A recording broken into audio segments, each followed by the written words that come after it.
রাতের আধারে পথ চলতে গিয়ে দেখা গেল বিস্ময়কর কিছু।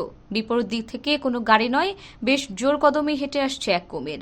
আর এতে হতবাক হয়ে যান অনেকেই। মূলত প্রবল বৃষ্টির পর ওই কুমিরটি রাতের আধারে রাস্তায় চলে আসে। ঘটনাটি ঘটেছে ভারতের পশ্চিমাঞ্চলীয় রাজ্য মহারাষ্ট্রে। ভারী বৃষ্টির পরে মহারাষ্ট্র উপকূলীয় রত্নাগিরি জেলার লোকেরা রাস্তায় একটি বিশাল কুমিরকে হাঁটতে দেখে অবাক হয়ে গেছেন। গাড়িতে বসে থাকা এক যাত্রী তোলা ভিডিওতে চিপলনের রাস্তায় এই সরীসৃপটিকে হাঁটতে দেখা গেছে। কুমিরটি নিকটবর্তী শিব নদী থেকে বেরিয়ে রাস্তায় চলে এসেছিল বলে সন্দেহ করা হচ্ছে। মূলত ওই নদীটি বহু সংখ্যক কুমিরের আবাসস্থল হিসেবে পরিচিত।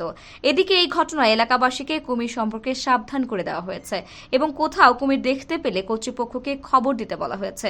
রত্নাগিরি ভারতবর্ষীয় কুমিরের জন্য পরিচিত। নোনা জল এবং ঘড়িয়াল কুমির ব্যতীত এটি ভারতের 3টি কুমির প্রজাতির মধ্যে একটি।